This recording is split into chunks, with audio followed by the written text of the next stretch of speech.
relative gain kind of who wins more and who loses. And the entire relative gain is seen in terms of balance of trade. And you look at the trade figures and you'll say, oh, wow, India is doing so well and we are in a very bad situation. But there's much more to trade than that. But as a political weapon, the relative gain theory takes precedence. So I think 2 years ago when I was here and Rajat, we had a conference and I asked who is the champion for trade in India and in Pakistan. And Rajat said ICRIER is the champion for trade between India and Pakistan. And I thought that was a very good beginning, but we have to have a lot more champions for trade with Pakistan in the Indian leadership so that somebody can drive this process through. I think we have multiple tracks. Of course, what ICRIER is doing is establishing the benchmarks, establishing the facts, the things which businessmen would need once you want to implement things. But it's the second track, which I think is the political track. That's where you have to have some traction and you need to put some rungs on the board. And you have to create a few success stories also. So these are the, thoughts which I was carrying, and I'm taking the place of Sikandar Khan. And it is again an interesting event that he became victim to a policy of travel between India and Pakistan, which is city-specific visas. So he had a visa for India, but he didn't have a visa for Atari. And I saw him at the airport, at the crossing, and we were going through, and the first stop over there, the Pakistanis didn't have any objections, so they let him through. So we came on the Indian side, and the first thing there was the polio desk, and so every one of us were taking polio drops. And I saw Sikandar also take those polio drops. And then he disappeared. And we later on found out that he was turned back by the immigration people because he didn't have the Atari visa. So I think there are lots of these anecdotes which we can talk about. And my favorite one was, I think, several years ago, probably in a conference like this, I told my story about the goats. And I was thinking that, in school we had this story in our Urdu textbook, which said, Gham Nadarat Boz Bakhar, which basically means that if you have no problems, buy a goat. So, and it was by Munshi Premchand. So after my goat story, I thought that Gham Nadarat Boz Bakhar from India. So if you have no problems, import a goat from India. And you will run into all the barriers to trade between India and Pakistan by just importing one goat from India. Thank you.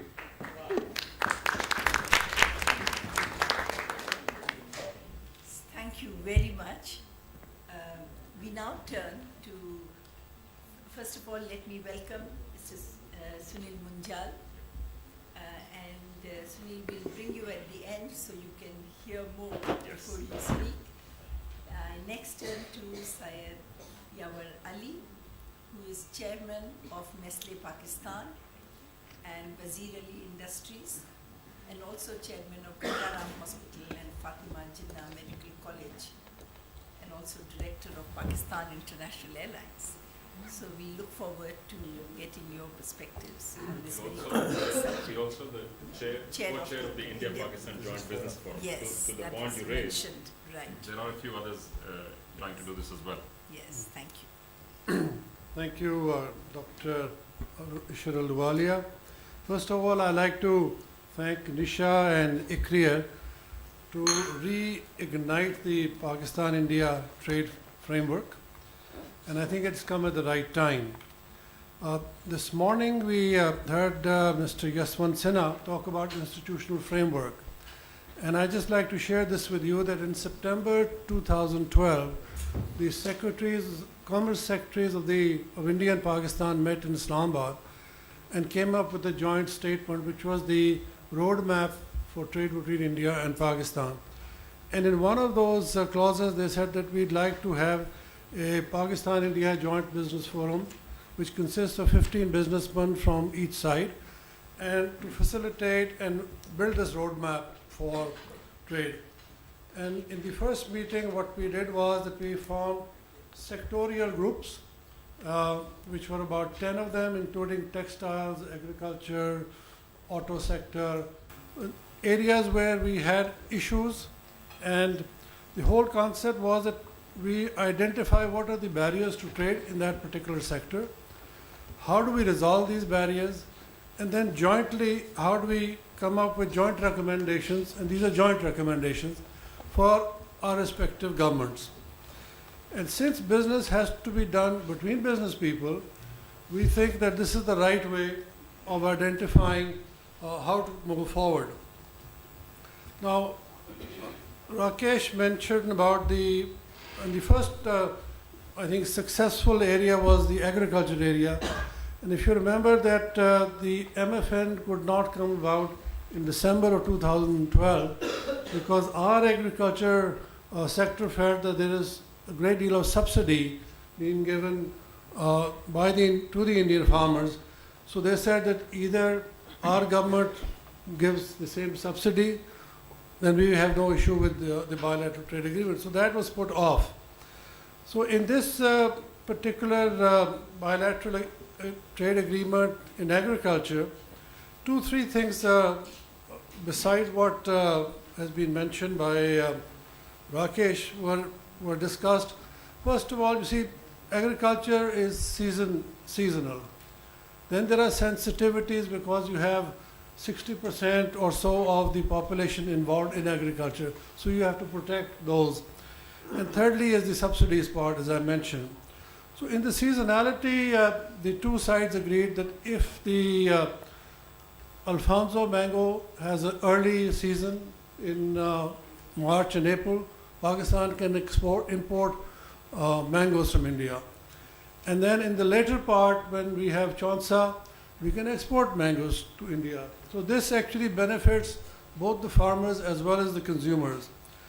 The other area was to identify growth opportunities.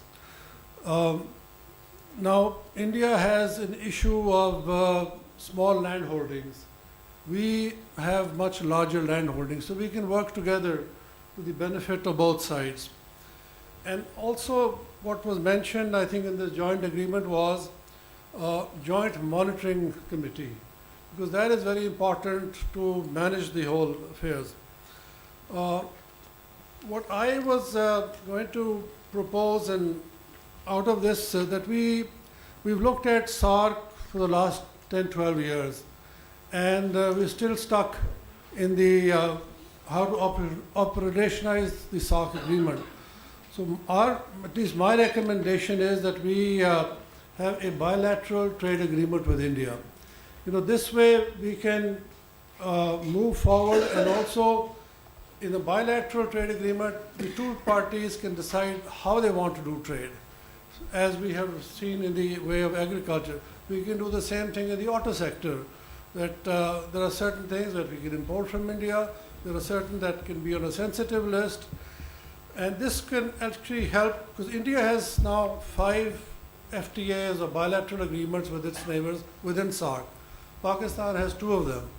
So this is the way forward, in my view, that we should move. Now this can also unlock the benefits of the economic ties between the two strategically located centers of trade, and also promote greater synergies between the economies of the two countries, and which are complementary in the various sectors. And the real actually key issue is that if it benefits the common man, then you build a constituency for not just trade but for peace in the long run. The opportunity that we see is today that both the leaderships have a pro-business on both the prime ministers. Nawaz Sharif comes from a business family, and Mr. Modi has a great track record in Gujarat. Secondly, they both have majorities in their respective assemblies, and they are both born after 1947. So we as business people feel that this is a great opportunity, and they can be, what Salman says, be the champions to move this forward. One or two small things which are again pointed out this morning by Mr. Sinha. One was the border ceremony, and I think we need to change the script and have a more positive script on the borders. The ceremonies can still go on, but let's change that script.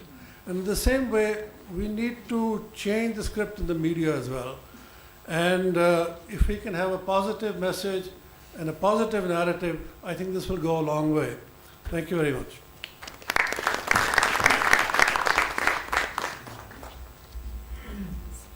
Thank you, Syed Yawar Ali ji.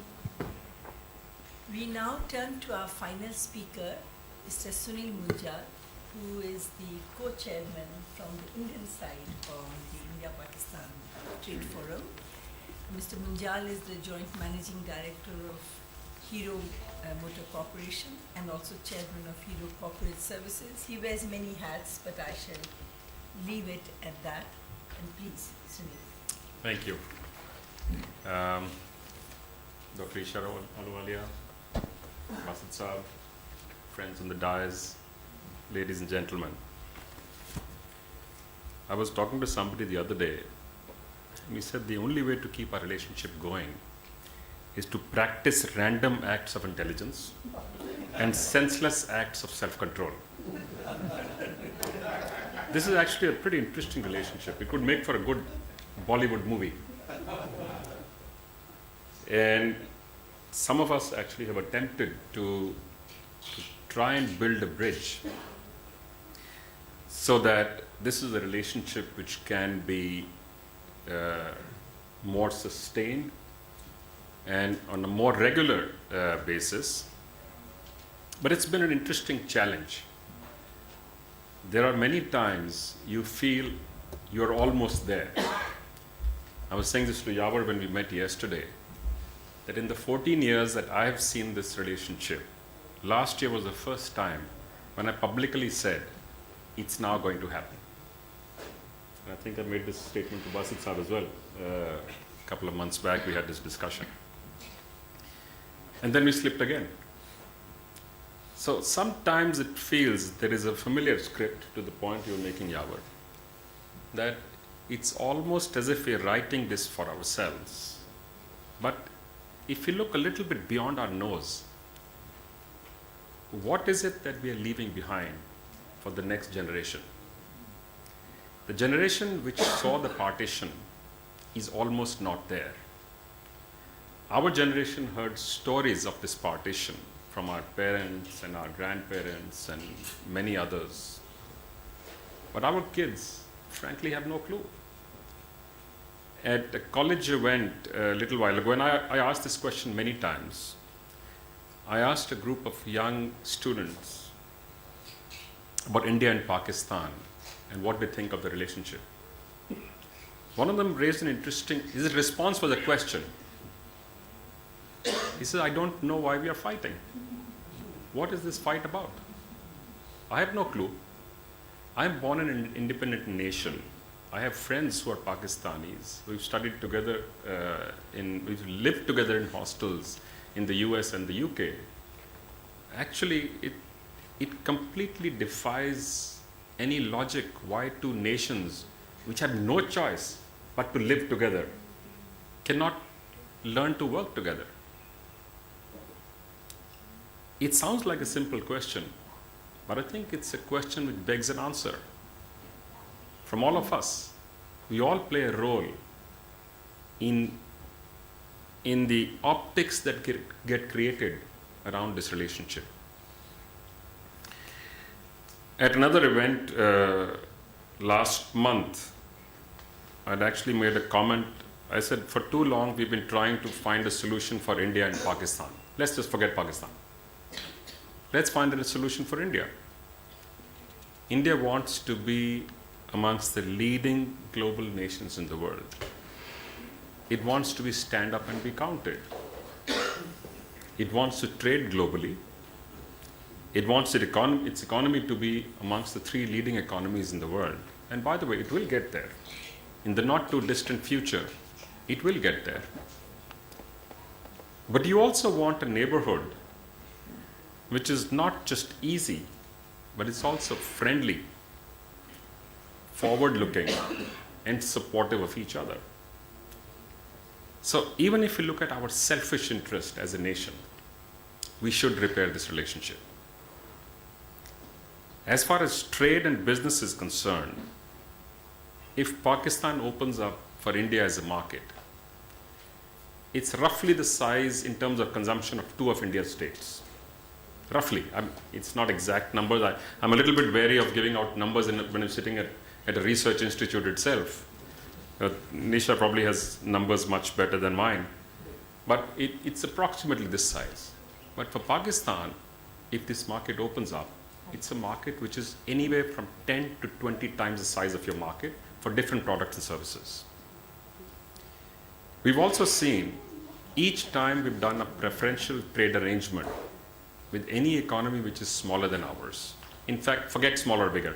Any time we've done a preferential trade agreement, it is always the smaller economy which has won out more. It's gained more. So we were trying to push this just as an idea of pure experience to people on both sides of the border who make the decisions and who matter as far as this relationship is concerned. Many have said, certainly in private, almost all the people one speaks to agree, that it's a shame that we cannot have a friendlier neighborhood than we have right now. But at the same time, it takes a lot of effort to actually make this thing work.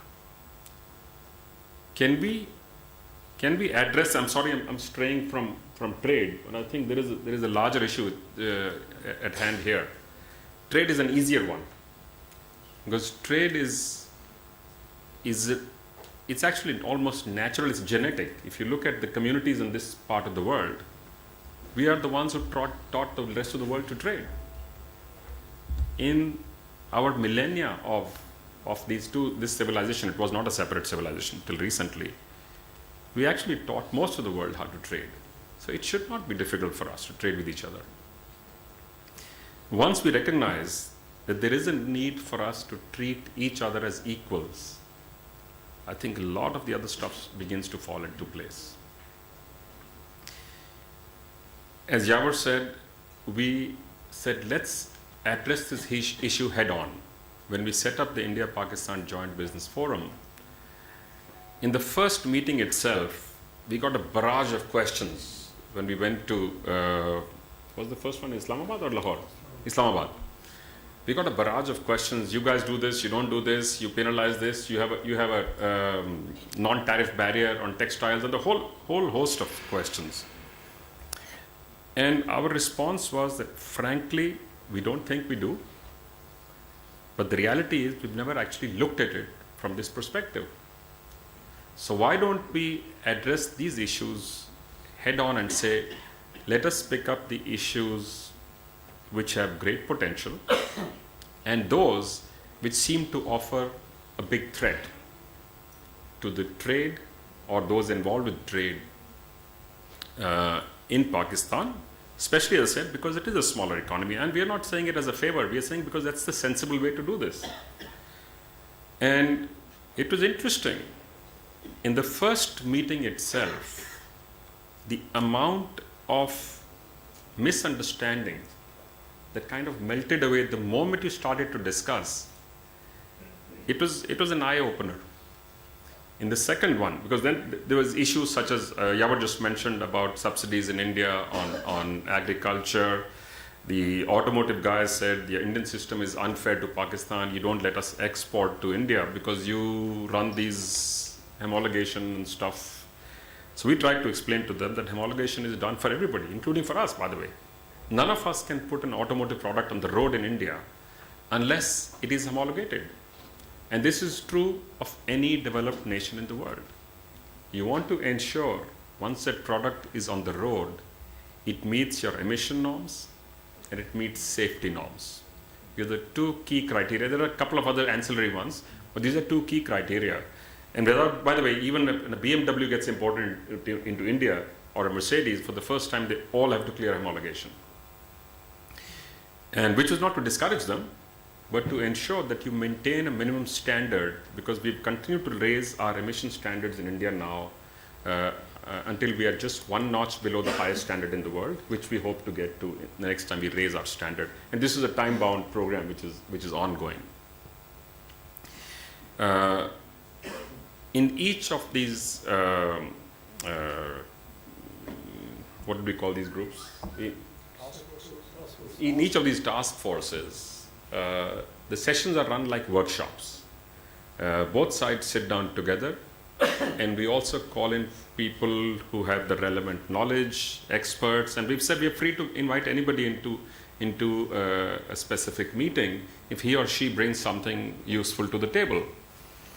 And while all the meetings have not been held physically in one room, but we've used technology to hold audio and video conferences so that before each of the forum meetings, most, if not all, of the task forces have met and given their recommendations to the forum itself. And some of these are pretty revealing about how little we actually knew about each other. And so to my mind, one of the big issues is lack of information. Besides lack of trust, it's the actual lack of information which causes misinformation and therefore confusion. And second, of course, is our processes, exactly to the point you made about a visa. It's a shame that you can't get a visa to each other's countries to visit where you want, when you want. Incidentally, both countries, of course, have now signed an agreement to issue what is called a long-term visa for 2 or 3 different categories of applicants, business people being one amongst them, also those who have families on both sides of the border, and the third category is people above the age of 60 or 65, I think. But in reality, how many such visas have been issued is a question we should ask both the High Commissions to report on a quarterly basis. How many people? So when we asked last time, we were told, by the way, not a lot of people apply. If you ask why do a lot of people not apply, it's because they don't expect to get the visa. So I think, and then there is this vicious cycle which results in lack of logistics, ability to travel to each other's countries. There is a flight and a half a week, which went up to 2 flights and came back to, I don't know what it is today, it's 1 or 1.5 flights in a week. Now when you talk, sorry? No, I'm talking about Delhi. There's one to Bombay. Yes, I'm talking about as a nation, as a country we have, 3, you're right. But it's a flight and a half to each city. Now, when you talk to the airlines, they said we're happy to start a flight, but will you be able to fill up our planes? Will there be enough people who will travel? We said, of course there are enough people who are interested, but will there be enough people who will get visas to travel? That's a moot point, because if there are not enough people getting visas, there may be thousands of people interested, they will not travel. So the issues actually come back again to the leadership playing a proactive role in some of these areas. But the belief is clear that if we can build this bridge of trade and investment on both sides, we believe we will build a vested interest for peace. And once that is done, then the more difficult, the more intractable discussion can also be held. Because both sides do have a position that they've held on to for a long time, on which we have not been able to reconcile. Actually, we have not had a dialogue on those issues for a long time. And right now, there's a hiatus going on again. So every time we take 2 steps forward, we do take 1 step back. As long as it says 2 and 1, I'm pretty okay with it. The problem is that when you take 1 step forward and you take 2 back, that's a big setback which takes a long while to repair. There is an issue that we've discussed of supplying electrical power to the city of Lahore. Technically doable. In principle, agreed. But again, we came to a stop a while ago. Recently, there have been some meetings, fortunately, to move this forward. And there was a need to isolate a ring main around Lahore, and there are other couple of technical requirements which the World Bank apparently is willing to fund for Pakistan to establish the network. And we could supply this power to Pakistan from just outside of Amritsar. And this could also be enhanced with a slightly larger investment in infrastructure and a slightly longer time frame. But the idea was, let's start with what we can do right now, because while India is not surplus in power, but areas in and around Punjab are starting to generate more power, and Pakistan and big cities in Pakistan are woefully short. So this could be a win-win for both sides. Do something which seems to work for both sides. And that could be one way to start, exactly like the agriculture recommendation that has been made. In fact, they call it the BATA. We need to sign a bilateral agricultural trade agreement to allow both sides to benefit from the cropping pattern, which is different, slightly different on both sides of the border. So similarly, if you look at automotives, there was a big fear amongst the automotive industry that Indian companies could come and swamp the market. So we said we will not send any automotives if that's what you want. But let's look at what is possible. Can you take materials, can you take intermediate goods, and can you take automotive components to help make your own industry more efficient, more productive, and more cost effective? So let the consumer gain as well. Because Indian automotive products today, at least the compact cars, India has become the world center for compact cars, as many of you would know. Any major company of repute is either already here or on their way here to India. All the way from Suzuki and Honda in the east to General Motors in the west, and pretty much all other major companies in between. There are similar opportunities again in textiles and in chemicals, but these are the areas which had big issues when we began: agriculture, chemicals, pharmaceuticals, and automotive and engineering goods. So these were the first set of task forces we set up. Fortunately, each one of them has turned around and said, it's a good idea for us to do something together. So if you can address those issues which looked like potential problem areas, the others clearly become much easier to do. So I'm going to stop here because I think I've run over time. I can see Ishrat looking at her watch now.